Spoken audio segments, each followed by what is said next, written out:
We're just doing a bit of geocaching today. It's something that we like to do. It's a bit like a guided walk, isn't it? Yeah, and incredibly geeky. I wish I hadn't told everybody, but yes, we do it. But it takes us to some gorgeous places. So once again, we've been up through the vines. It was a very steep climb, wasn't it? Yeah, 50 metres in about 100 metre distance. And now we're in a beautiful forest. Alan will laugh now and go, oh my God, all you do is take pictures of autumn leaves.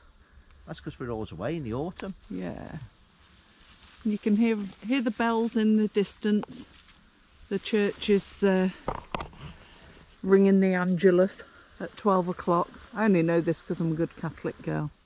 Yeah, and we're just, I believe the village is called Real, R-E-I-L, that we're heading towards. Maybe a little bit past it.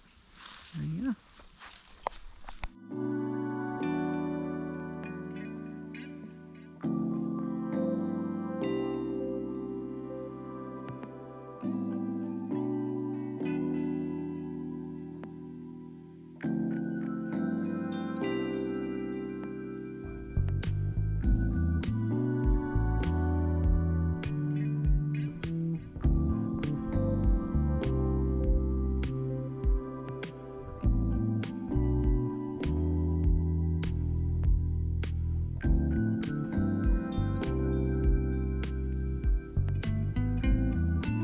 So we're out in the middle of nowhere. There's this marvellous old wine press here. We're just, I think we're walking down to that church. But everywhere you go, they're all little places to sit in the shade so that you don't get too hot in the summer. Absolutely lovely. And there's a little shrine here.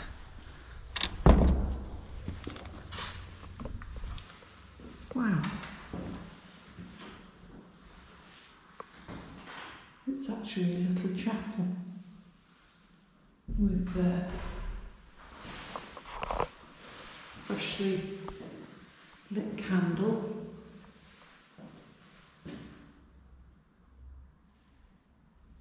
Not lovely. Just out in nature, in the countryside.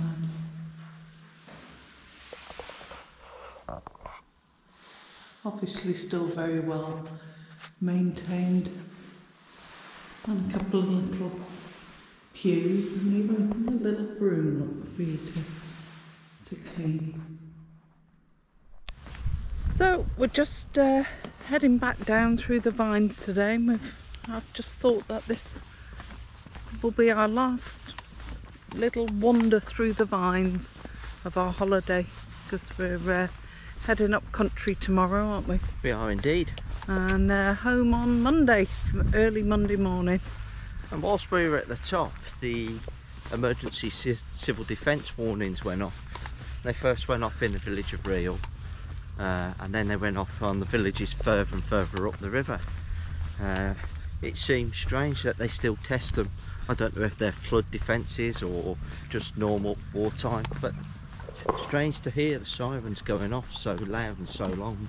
And they seem to sort of like go from one village to the next village, and then they would go off, and it sort of faded off into the distance. It was a little bit alarming while we were up there. Sorry. Yeah, we said that if it was the end of the world, we couldn't think of anywhere better to be with. Nah, we like it here. Crazy pair. But we're glad the world didn't end. Yeah. Or we did get flooded. Well, yeah. Or a meteorite didn't strike us. It didn't. Look, and everything looks... Or Donald Trump threw his dummy out the pram and pressed the button. Yeah. But it's... Yeah, everything's lovely and peaceful, and the sky is blue, and the vines are vining, whatever they do. And one thing we did see, we saw a couple of gents who they were trimming the vines back, and they were laughing and singing the song, and it was just like, it was strange to hear these voices, and we couldn't quite work out what they were, but they were going hoi ho hoi ho ho ha ha ha ha ha hoi ho hoi ho hoi ha ha ha ha ha. Just like that. It was pretty much just like that. but in German. Yeah. Oh, it might have been Polish or Romanian, I don't know who the workers were. Oh, there's nothing coming. Oh, I thought there was a car coming. No, it's the wind. Oh, right. That'll be the fricadellen. Oh, don't even talk about that vile stuff. To the little village of Reel, and we're walking back now towards the van. It'll be a little while. Look at all these names on the vines. Obviously owned by people. You know, perhaps you give a donation or something. I assume it's a communal plot. Yeah. There's somebody there from Berlin, Andernach. But yeah, it's been lovely. When we went into the village, there was a lady just closing up her shop, and she very kindly allowed us to go in and get some rather horrible cake and a couple of drinks. So we are. No, I didn't actually think that we had anything to open them with, but we do. So we could have been drinking beer. Look at that face. Yeah, because he's gone very, very short of beer while we've been away. Not. Shorter beard, shorter beer. Yeah, whatever. So nice little stroll back now in the sunshine, and put our feet up. He's on the lookout for there's just some tiny little geckos, and they're just sunning themselves on the wall, and every time she sees one move she pounces on them. Oh, just like that. Track that. Yeah, as I was saying just before the tractor went past, she's on the lookout for these little geckos. Thankfully she's too clumsy to catch one. She's had a damn good... Oh yeah, look, it's a little shrine. She's had a damn good try, but they're just far too fast for her. Yeah, they're about the size of your little finger, but slimmer. And who knew that got geckos out sunning themselves at this time? Well, you are. Yeah, but I'm warm-blooded, they're not. Yeah, they're probably just making the most of the last rays of winter. But yeah, no, she's pulling like a steam train here.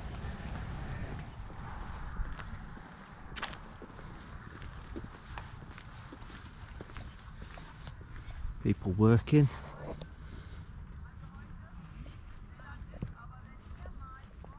I don't know what the life cycle of vines are, whether you let them grow for a certain amount of years and then you cut them back, or you then rip them out and replant. I don't know enough about it, but they're certainly out busying themselves with tidying and cleaning. And I like the fact that it all seems to be very, very natural on their control. You know, where we were before, where I got covered in butterflies and ladybirds, it seems a natural way of keeping the aphids down. The amount of geckos that we've seen, they'll also be eating the small insects that probably damage the crop. And then, of course, they're all natural areas, so we've seen harriers and buzzards, which probably keep the small rodents and the mice population down. You know, it's a very, very natural way of doing it without resorting to chemicals. I've no doubt they do use some, but I've not seen any litter, or, you know, at most English farms you'll see buckets, big blue buckets of stuff that they use dumped, but nothing here, nothing at all.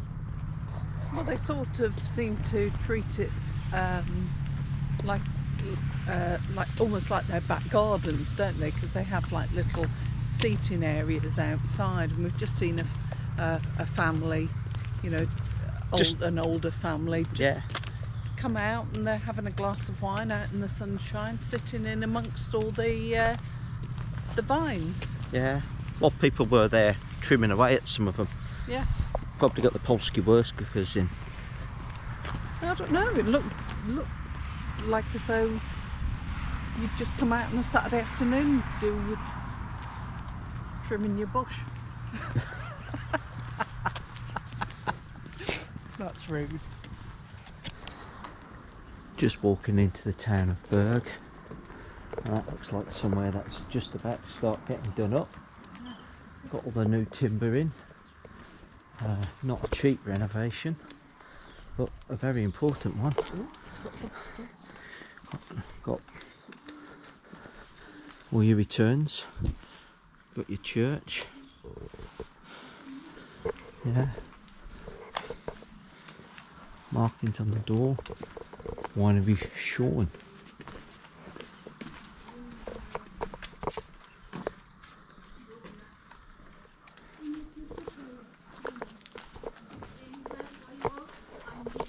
But just once again, it's just a